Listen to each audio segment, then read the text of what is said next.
I work at a vault where people store their memories, never touch the ones wrapped in black thread. They told me it was like a safety deposit box, only instead of jewelry or documents, people store their worst memories. Regrets. Traumas. Secrets. I took the job because it sounded easy and quiet. No customers, no coworkers, no phone calls. Just observation and routine. The ad was cryptic, seeking solitary night shift attendant. Confidential government facility. High pay. Low visibility. I showed up to the address, a rusted elevator shaft behind an abandoned DMV. It took me 6 floors underground.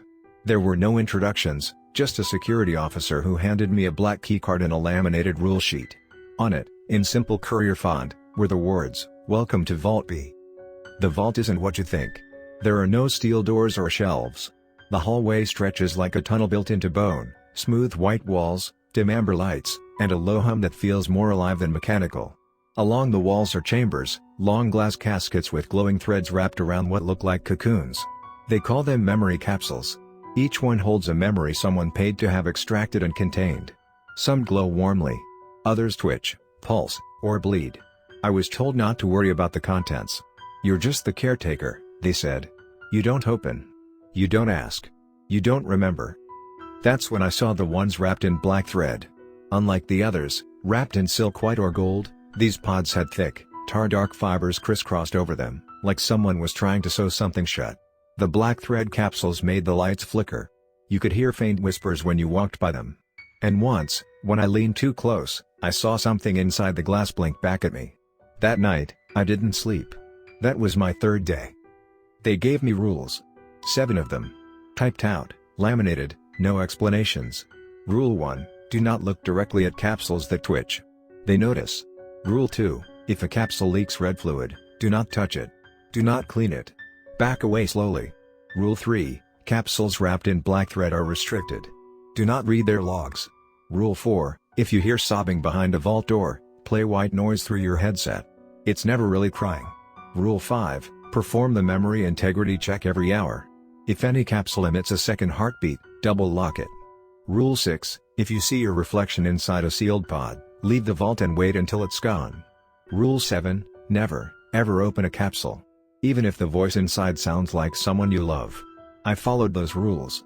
Until the night one of the black thread capsules disappeared. I was doing my rounds, scanning each pod with a handheld monitor that measures mental activity. At chamber 4C, I stopped cold. The pod was gone. The threads were still there, coiled on the floor like cut wires, but the glass chamber was empty. There was no sign of forced entry, no alerts, no logs. I backed away, heart thundering. Then I saw the thread trail, long, black, and wet, stretching down the corridor. It wasn't there before. I followed it. I shouldn't have.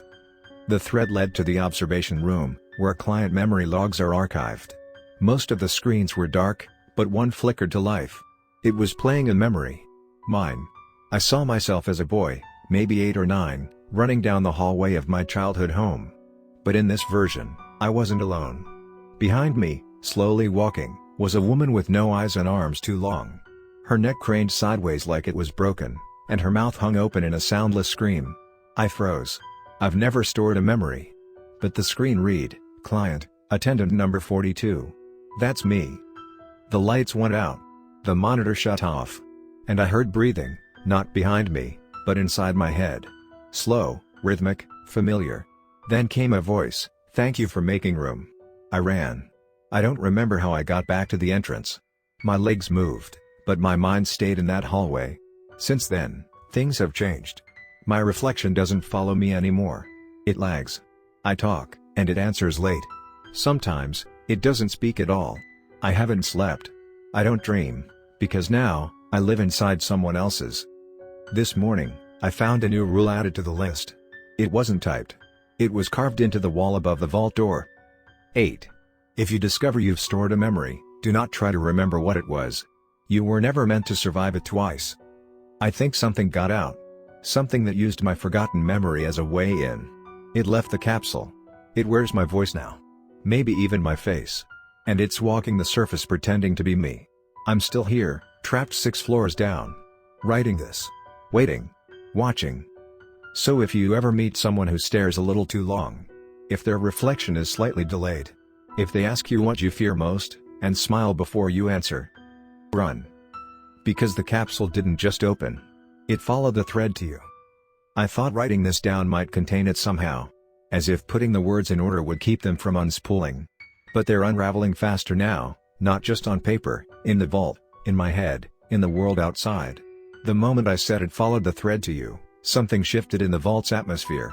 The lights dimmed, yes, but not all at once. It was like each bulb understood individually, dimming one by one, as if reacting to an unseen presence walking past them. And I swear I saw a pod breathe. I don't mean pulse or twitch, I mean inhale. The silk wrap moved like a ribcage. A single, deep breath. I stood frozen, staring at it, hoping I had imagined it. That's when I noticed the others doing the same. Not all of them, only the ones I passed by earlier. The ones that had glowed faintly amber now glowed a sickly, infected yellow. They were synchronizing. Drawing breath together. And worse? They were all watching me. No eyes. But I could feel it. Like being beneath water and realizing every ripple is intentional. A slow convergence of awareness forming out of nothing. I backed away, tried to radio for help, but all I heard was a low static hum. Not white noise. Not interference. It was breathing too. I ran to the exit chamber, but the biometric scanner refused me. It pulsed red and displayed a message I'd never seen before. Access denied, identity not recognized. I slammed my badge against the reader again and again. Same result.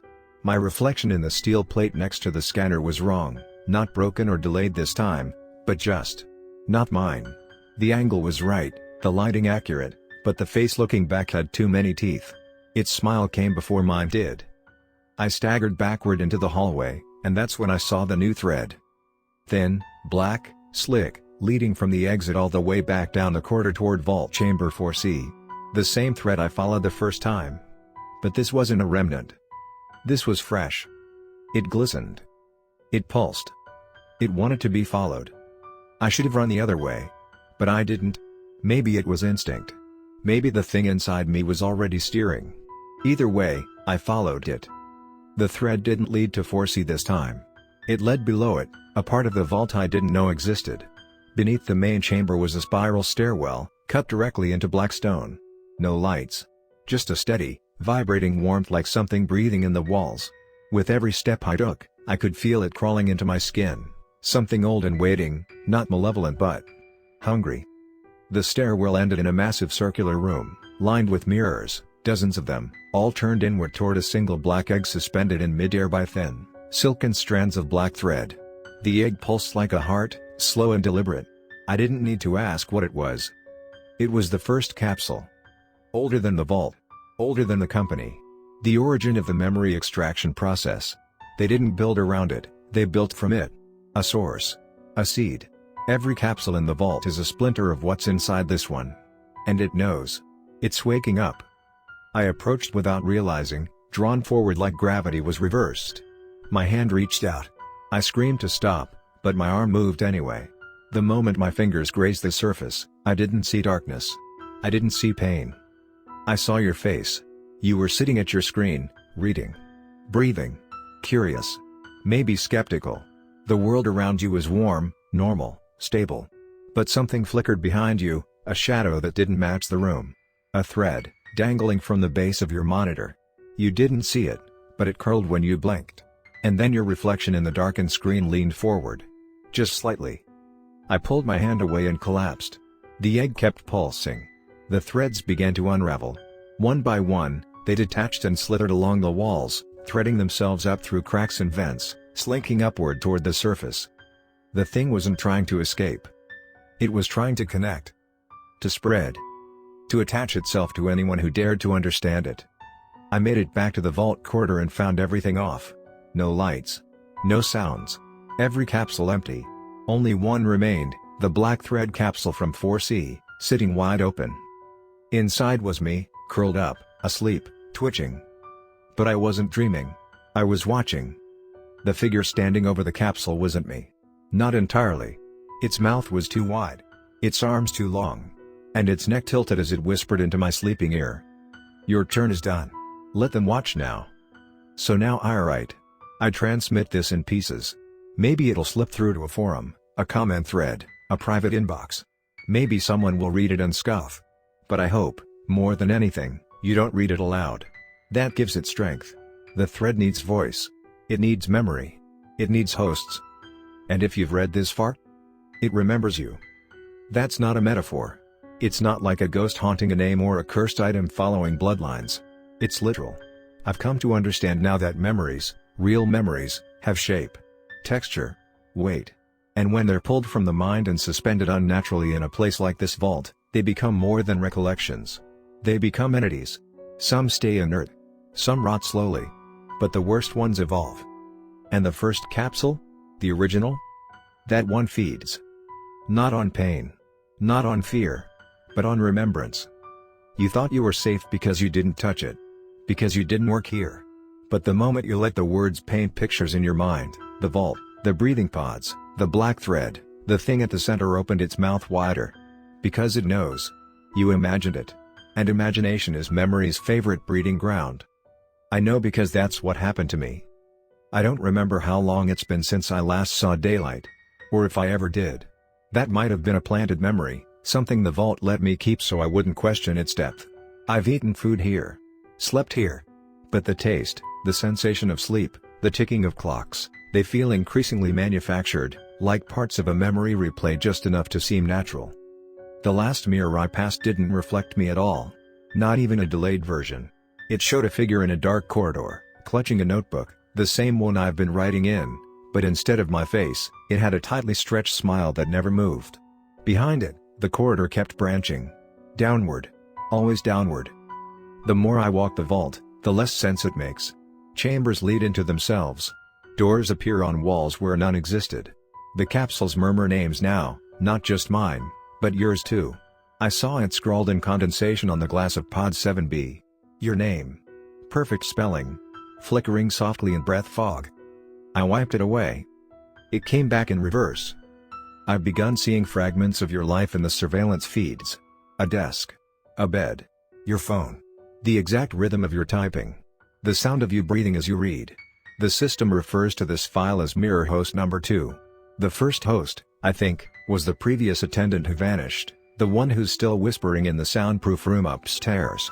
They say she speaks backwards, but I don't think that's right anymore. She's speaking forwards in a language we've forgotten. A language of exits. And now you've heard the same story I did. You've entered the loop.